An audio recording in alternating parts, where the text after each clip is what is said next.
we had Earth, Wind, and Fire as their wedding band. I thought that's one I probably need to go to. So we took that one in, but we haven't been to any other since. What was it like? It was pretty live, and that was his second wedding, so that's my disclaimer. I don't go to their first weddings. I can go to their second ones.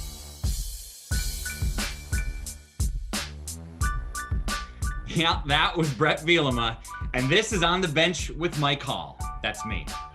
Bret Bielema just got named the new head football coach at Illinois. It marks his first return to the Big Ten since he left as the Wisconsin head coach in 2012.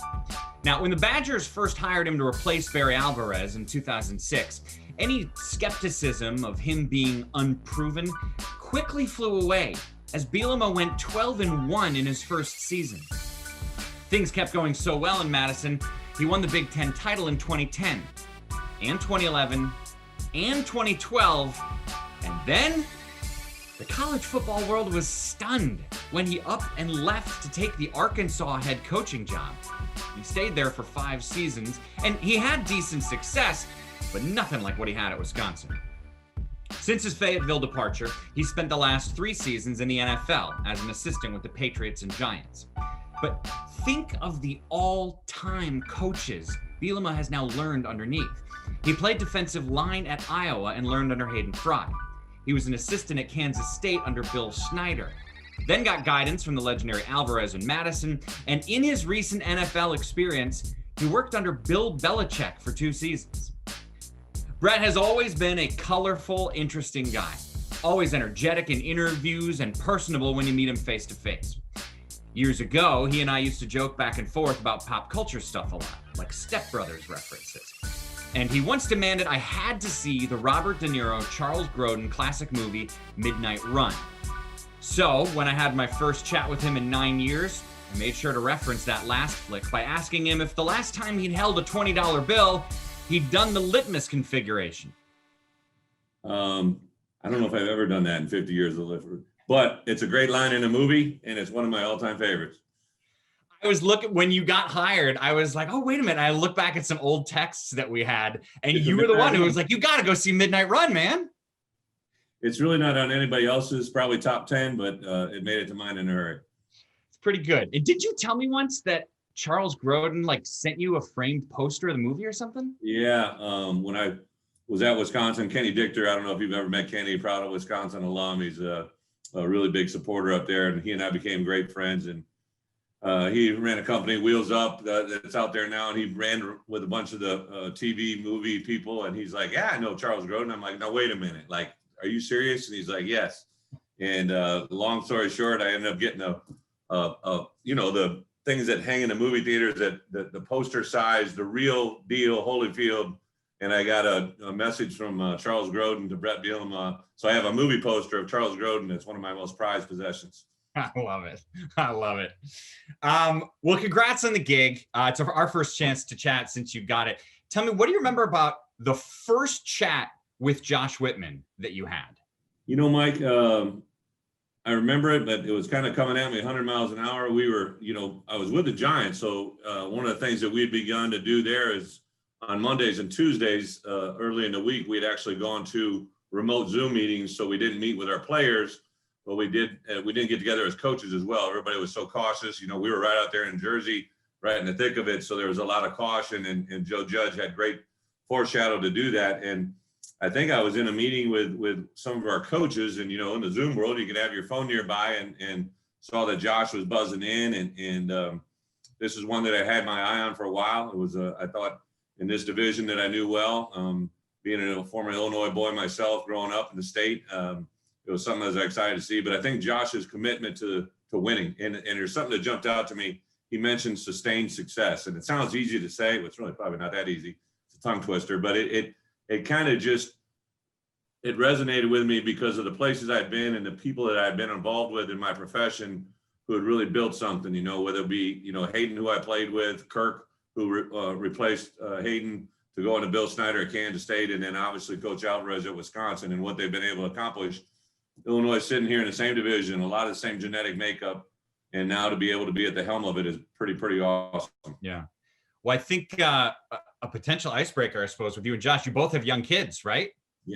Yeah, we got into that eventually. He's had older kids than me. He's younger than me. I didn't figure it out till later, as you know, meeting Jen later in life. But yeah, I thought there was a commonality, but I would tell you this, it right away made me flash back to, everybody's got athletic directors, everybody works in administration, but Josh and his personal experiences being a former player here, being an athletic director at a couple different places, and then coming to his alma mater really reminded me a lot when I had first conversations. I didn't know Coach Alvarez before I went to work at Wisconsin. He reached out to me, hired me as defensive coordinator, and then to have an AD that's also been a former football player at this level is a tremendous asset. And then I just told Josh early on, listen, one of the things that I've learned in life is, you only know what you know. 50 years has brought me a lot of experiences. I've been in this profession for over 25 years, but he knows Illinois better than anybody. He played here. He's been a part of it. He's seen it. He's seen success. He's seen failure. So I asked him and his administration staff and the people around him, hey, anything I need to know that I don't, please inform me.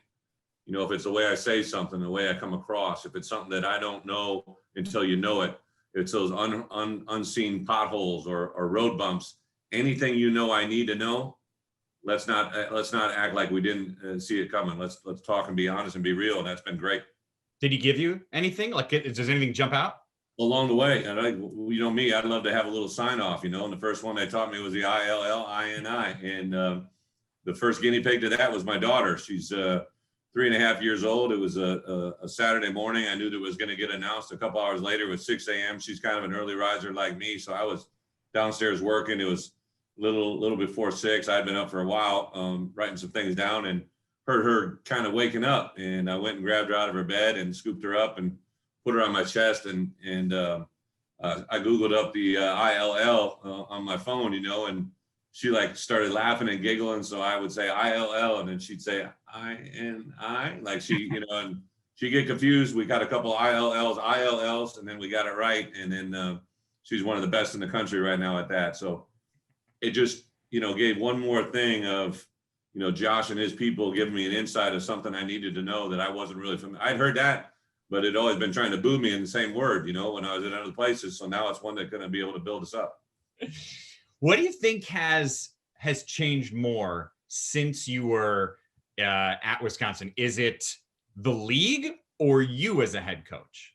Well, I know I've changed. There's no doubt about that. I think, as you get older in life, perspective, understanding, surroundings, you learn to deal with people. I've always, as you know, Mike, I've always been a people person. I like, much rather get along with someone than be combative or anything else. So I don't know if I've changed that. Well, my wife would probably tell you a different story, but like the part that I've really enjoyed is becoming a father, becoming a husband. I was a husband at Wisconsin, but, just growing with our kids, and a father is a different perspective. The league has changed because, when I was last in, it was the leaders and legends, and now it's transitioned into to the East-West. So the league itself changed, which is dramatically different from when I was in it. But there's so many common things, the championship game, the majority of the conference staying intact the way it is. But I would tell you the thing that's different in college football, which has been the most consuming element, is the whole transfer portal. Obviously COVID with, the 1-year transfer rule. As you guys know, I had a lot of success with a certain 5th-year grad year transfer. Now I've got a whole team of them that you're trying to recruit back to be a part of what you're building, that didn't know me from Adam, so there's some nuances in the just the makeup of your roster. And I spent 3 years in the league, and really, to be quite honestly, now some of these guys are free agents. They're 1-year free agents, 2-year free agents, 3-year transfers. It's a really different world. It's something I hope we get a hold of as well, because as coaches, the last thing we want to do is have guys competing against current rosters on an uneven playing field or in a way that not everybody's on the same board with. So there's a lot within our game I think we can get better in a short amount of time too. Well, I got to say, I love that you're back in the conference because you've always been so good to us. You've been good to the fans. You were obviously a very successful coach. But there's one thing I got to tell you, I still don't get. Okay. So you're at Wisconsin. You're winning Big Ten titles year after year. And if you left for the NFL, it'd be like, well, I get that. Or if you left for like Texas or USC, it'd be like, I get that. you left for Arkansas. Like, what was I missing? There's something there. What was I missing? Yeah, obviously time changes perspective. We just came off the heels of one of the most gratifying moments in my entire coaching career as an assistant, as a coordinator, as a head coach. We had lost to Nebraska earlier in that year at Nebraska by a slim margin. I can't remember where it was at. And we actually had a chance now as a rematch game, one of the first times in the history of Big Ten play where you get to do a rematch game. You know what I mean? And we won it pretty handily, if we remember correctly. And I just felt at that point, I had done a lot of really good things there, but I wanted a new. I was a young coach. I was 32, years old when I became the head coach. And here it is, 7 years later. You'd won 3 Big Ten championships in a row. You'd done a lot of really good things, and I was newly married. I kind of wanted to do something with my wife that, set off in this era together, and walk with her hand. We knew we were going to be starting a family, and not that I mean, Coach Alvarez is single-handedly one of the greatest people in this world, one of the best athletic directors, Wisconsin's fan base and all that it is. But I just felt there was a time for transition. There were some other things, I didn't take a raise. I didn't move for money. I did increase my salary pool quite a bit. So there's a whole bunch of stuff. It was well documented back then, but that's behind us. And I thought going to the SEC would allow me to do something. That was the intention. We had a lot of great success there. Obviously, it wasn't good enough in the end for them, but we did go to 3 out of 5 years, went to bowl games. We graduated players like they've never graduated before, influenced a lot of young men to a positive light. But the chance to, come now here and come full circle to Illinois is it's something I couldn't even imagine back then. I will tell you, this league has got a lot of respect, not just in college football, but in the NFL. The type of players that come out of this league, out of this division, and what can happen here potentially at Illinois is pretty astounding. Well, that concept too of being like, I'd like a different challenge is very relatable. Like I think that's something, even just I was perfectly happy at ESPN, and then like Big Ten Network was like, well, that's a different thing. So I can totally understand that itch of like, I've done this, let's try something else. I think that makes sense. Have you put in your brain what it'll be like your first game at Camp Randall wearing orange and blue? And I know that I'm not trying to be overly simplistic here, but like I've kind of done this rodeo before. I left Iowa, went to Kansas State, went back to Wisconsin. And the first time I was going to a game in Iowa, it was all these feelings and emotions, and you're like going there for the first time as an opponent. And, that crowd, they're right on top of you. I mean, they were saying things to me, and I went to school there, so like, I know how they treat other people. But then to come full circle and, even when I was, at Arkansas, to have some common opponents and some people that you're going against, it's a big deal to the outside world. And Camp Randall is a special place, special memory. But it's just at that point, it's just a ball game. I think coaches, you go against friends all the time and you realize it's just a game. It means a lot to the fans and the people that are out there. But if you're not concentrating on anything but trying to win a football game, your mind's in the wrong place. So it'll be different. It'll be challenging. It'll be a new experience for everybody involved, but it's not going to be an obstacle that can't be overcome. All right. So let me ask a little bit about the NFL days. You spent 2 years with the Patriots. How long does it take someone who's new to Bill Belichick to get him to loosen up? Like were you, I know there's a personal side to him and there's a fun side to him that none of us get to see, but how long does it take until you get there? I'm still probably not there. He had recruited, not recruited, but had taken in the draft players at Wisconsin. I met him through Kirk a long time ago, back when I was a young assistant at Iowa.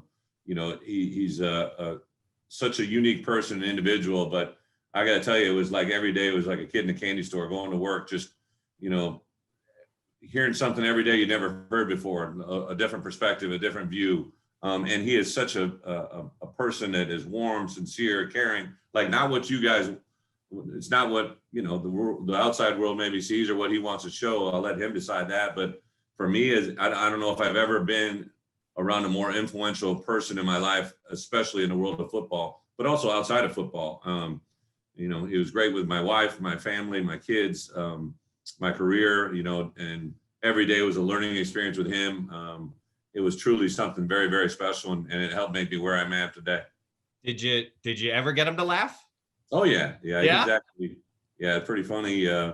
Just there's a personal side to everything, and you're in that building, you go through something so unique in that NFL world. It's a grind, it's a longer season, and then my first year, we were fortunate enough to win the Super Bowl. A lot of moments along the way. I didn't quite know how to, I'm a pretty carefree, like to have a little bit of fun. And in that building, there's a certain reserve that you got to follow in protocol, but I was just kind of being me. And, not only a guy that I consider a mentor, but a guy I consider a friend now. And, it's probably been one of the more rewarding relationships in my coaching profession by far. All right. So I want to play a game with you now. Uh-oh. This game is called Does Bret Still Do This? Oh boy. So I was looking through some old notes that I had from when you're at Wisconsin, and I had a bunch of stuff from when we would talk of things you would do. But like you said, 8-9 years have happened. Things have changed. So I'm curious. I'm going to run through them. You tell me if they're still going on and why or why not. Does Bret still drink a 5-hour energy before every game? Well, I haven't done the 5. It was always in my locker. We'd try to drink it like a couple hours out I wasn't into that, but like I did it one time and we won. And so I thought it was superstitious more than anything. But when I left Wisconsin, that whole thing went out the window as well. But I do drink, a lot of coffee. It's probably been replaced by one, instead of just one little simple 5-hour, it's been multiple cups of coffee.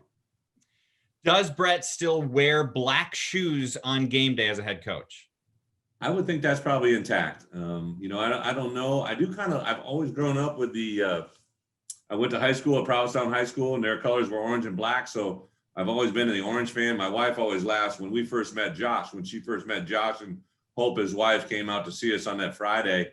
It was orange everywhere in the room when we walked in. And my wife said, since I've known him, he's always begging me to have an orange room in the house. Like I wanted an orange bathroom or an orange accent. I'm being serious. Like years before this has ever come about, I've loved orange. So I think some orange kicks might be in place if I can get the right look. I mean, I don't want to look like a clown or a guy with orange shoes, but I do like the orange look, and on my feet, it might be pretty live. There could be a marketing campaign there for sure. Does Bret still make sure the first thing he says when he enters a locker room on game day is, "We ready to have fun today"? Fun today, absolutely. I don't think that could ever be replaced. Even in the NFL, I used to say it to my guys all the time. Don't ever lose sight of the first time we ever played the game. It wasn't because we were in Gillette Stadium, or when we went to the Rose Bowl, or we went to on the road in the SEC.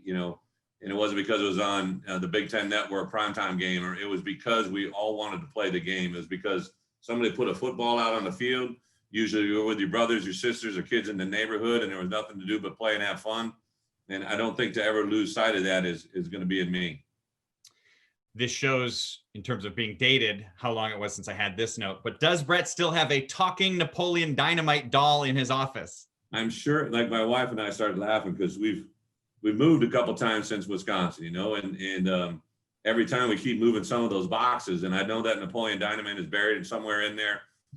When we made the move this last time to New York, I was going through some boxes and found some different replica items of the past. And I did see a Napoleon Dynamite, the little statue where he pushed it, and it had like 4 or 5 quotes, and I can't remember the exact ones around there, but I do remember a couple of those one-liners, and it does exist.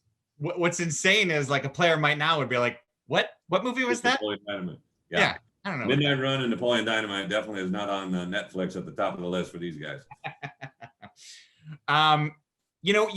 You've recruited at this point all over the country, so the value of different states.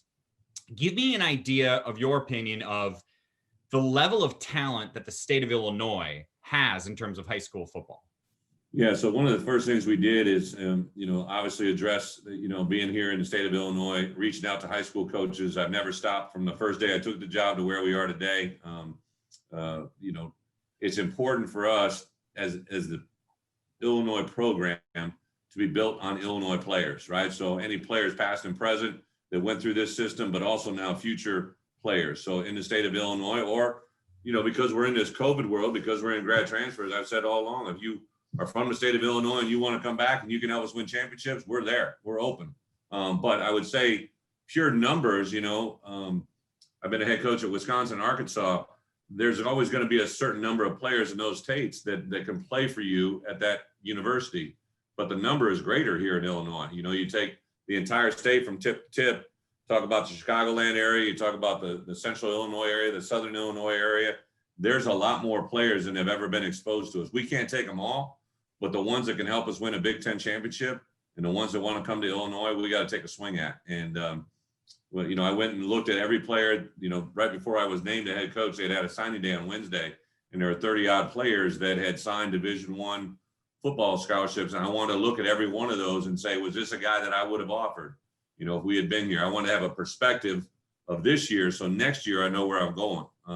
We really have a small number left for this second phase of signing. We'll have some players in there, hopefully from the state of Illinois, but it's going to be giddy up rodeo for this next class because nobody's going to recruit the state harder than Illinois.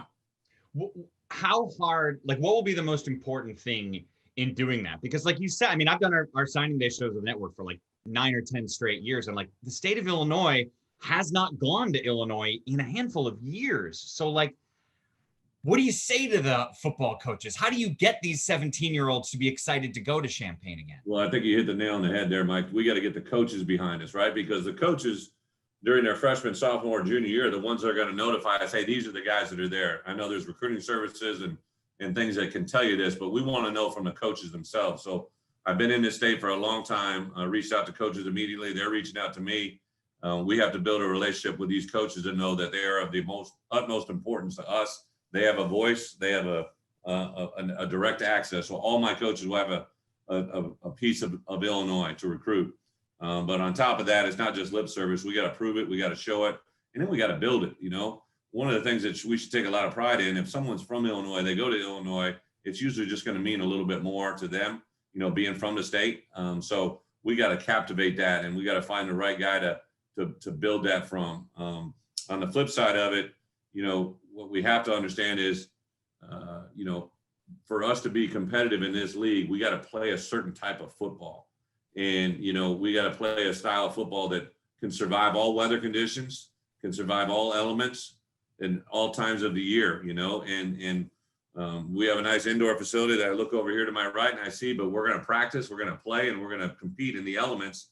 We're going to train in them. And that's one thing I took from Bill in New England was no matter what, we never went that indoor. And there's, snow plows on our practice field, getting rid of snow because that's what you're going to play in. And our players need to understand that. And we have to build an offensive and defensive and special team style that can survive the weather of this entire conference, and we got to be just as good in September that we are twice as good in December to get where we want to be. And that's part of just building the program the right way. Did you feel when you talked to the coaches, they were receptive, or was it sort of okay, you're the new coach, let's wait and see a few months or years and see what kind of, you know what I'm saying? Yeah, it's a great question, Mike. And it's been nothing but warmth. I haven't had a bad phone call yet, and coaches are going to tell us and they're going to recommend guys that they expect to be here. And if we make an evaluation that they can't or won't be a scholarship player, that's just the reality of what we got to live with. But I think if you are honest with people, if you express to people what you mean and you follow through on the details of it, they'll usually accept the results. And it's going to be important to me. I've reached out to coaches now. I got a staff I'm building. I'm going to hopefully be able to incorporate not only former players here at Illinois, but maybe have an influence of a high school coach or high school coaches. And regardless, I've already met and talked with the leadership of the Illinois High School Coaches Association at all levels. And as you know, living in this state, the people that are downstate talk about Chicago, the people in Chicago talk about downstate. To breed that together and make that one is something I'm aware of. You got to be cognizant and aware of what's going on. I've met a lot of smart people in this world who aren't very aware. And it doesn't take a rocket scientist to feel and understand that there's just naturally going to be the small school, private school, big school, public school, all of that going on. So we got to blend it all together to make it Illinois. Well, the cool thing too is, while it's been a rough few years, the history of Illinois football, they were in that Rose Bowl in 2008. They have, if you're looking at the 5 greatest players in the history of the sport, Butkus and Grange are right there. There's history to sell about Illinois. I'm going to tell you, I've been on a lot of great phone calls, but to have a one-on-one phone call with Dick Butkus was outstanding. Like, what was it like? Oh, it's real, and it's unedited, and it's live in every degree. It was just awesome. I love people that are real, and he is real. You can hear the passion in his voice and all that goes into it. Then I had a Zoom meeting with, I think there was over 150 players, and I got a message right before, hey, Dick Butkus is on the Zoom call. I'm like, hallelujah. You know what I mean? So, like, I don't know if that was his first Zoom. I don't know if we committed offense there or not, but it was pretty cool. Just to know he was there and he was engaged with. There was also players that had just finished, guys that were in the NFL, guys that had been 20 years gone, guys that held me as a nose guard at Iowa. I gave him forgiveness. I said, I forgive you for holding me and all you did to me as a player. But it just, the more we can incorporate, it's going to take all of us. It's one thing I've kind of tried to, join the fight is their slogan that they had before I got here. And I love the idea of fighting in line. I joined the fight, but it's going to take all of us. It's not going to take just a couple of alumni. It's going to just take a couple of fans. It's not going to take just a couple of high school coaches or a couple of recruits. It's going to take all of us together to make Illinois what it is. And I think that's the exciting part. I've been lucky enough to interview Butkus twice, and he's still intimidating. He's intimidating. Yeah, I'm sure it was, especially, you can have some pretty unique questions. If you come out with some of those he's probably just going to get mad at you. But he's absolutely been awesome, and you can tell the passion that he has for that for this program is undoubtedly good. That's really cool. All right, listen, you've been good enough to give your time. I know you're in a hurry, so we end this by doing before you go. These are 4 unrelated questions to one another. So here's the first one. Most memorable post-game celebration of your life? Geez. I would tell you the first time that we secured a Big Ten championship, we had won a lot of games, but we beat Iowa on the road. We had beat Ohio State as number 1 in our stadium in Camp Randall, and then we went on the road at Iowa. But I think we had to win 3 more games to actually clinch the Big Ten title, and that was pretty memorable. Number 2, favorite food? Look at my size. I got a couple. You want to narrow it to one? I would tell you this. I'm still a guy that really enjoys little red meat. So I'd say a well done, not well done. I like a medium rare, but a nice steak done the appropriate way. It still brings a smile. Nice. You and I, since we've last chatted, have both become parents. When you first became a parent, what was the best parenting advice you were given by someone? I think you lean on the people that mean the most, the part that I wasn't prepared for was just the overwhelming moment of when that child is born, and my parents talked about, this being able to, bring a child into this world and to accept them and love them unconditionally. And, I'm sure it's going to change as they get a little older. I'm sure there's going to be moments of contention, but they can do no wrong by me right now. Now, the oldest one, she gets a little feisty. She's like her mother at times. We gotta get her in control a little bit. But those kids are game changers, and they bring a smile every day to my face. And number 4, I'm going to force you to brag here. Most famous person at your wedding? Most famous person at my wedding. We didn't invite players, so that kind of eliminated one of the great. I'll tell you who it probably was Coach Alvarez. There was a lot of dignitary there and a lot of great people. But one of the advices Coach gave me early on, I remember Joe Thomas was getting married, right? One of the greatest players in Wisconsin history, NFL history. And I got a wedding invitation to him and Annie's wedding. And I'm like, I can't wait to go. And he said to me, he goes, send a gift and appreciate the invitation. But if you go to one, you got to go to them all. And I'll never forget that, because at first I'm this young coach, eager, excited. Joe Thomas, was great to me, came back for his senior year, ended up being an Outland Trophy winner, a lot of great football. But it gave me a perspective. Like, I listened to him and gained advice, because if you went to his and I didn't go to the next one I got, then that player would always be like, well, you went to Joe's, you didn't go to mine. The only exception we made is when Russell and Sierra sent us an invitation to Liverpool, and we got to go to London, and we had Earth, Wind, and Fire as their wedding band. I thought that's one I probably need to go to. So we took that one in, but we haven't been to any other since. What was it like? It was pretty live, and that was his second wedding. So that's my disclaimer. I don't go to their first weddings. I can go to their second ones. But it was pretty awesome. We flew to London, and My wife and I had never been to Europe, so we went there, met Kenny Dichter, the guy I mentioned earlier. We flew, we were in France for a couple of days, but then flew to Liverpool, and he got married in a castle, and they took our cell phones when we're walking in. I'm like, this is getting a little ridiculous. I told Russ, I'm like, come on, this is a little beyond silly here. But Sierra and her beauty and all that she was, and it was really cool to see. It was cool to see Russ so happy. But you want to talk about famous people, like I was like the B list there, like I was kind of like, and you got to ask my wife this one, but like the greatest moment was she wanted to sit in his chair on the edge. And me, I wanted to sit like as far from the aisle as possible, get up against. So we moved out of these two seats that were right when they would be coming down the aisle. It was a pretty small ceremony. And then the next day, the only photo that were released was them walking by those two chairs. And she's like, you took us out of those two chairs. And I was laughing my tail off because it was just me being me and the moment that it was. But so as a coach, you got to learn to adapt to every situation. Oh man, that's great. That's a good exception to make to the rule. Very good. Very good. Bret, listen, it's great to have you back. Congrats on the gig. And I would normally end interviews with you by saying you have 2 words for me, but I believe you have a few letters for me now. Correct, Mike. Appreciate being on. Great to be a part of it. ILL. So to recap, he's learned a lot from Bill Belichick, including the value of treating a cold weather team as a cold weather team. He's already had his chat with intimidating Illini legend Dick Butkus. And does he have stories about the Russell Wilson-Ciara wedding or what? My thanks to Bret Bielema for joining me. Heads up, our pal Alex Rue always has great stuff on his Take 10 podcast. Be sure to check that out. But that'll do it for this episode. For the Big Ten Network in Chicago, I'm Mike Hall. We'll see you next week.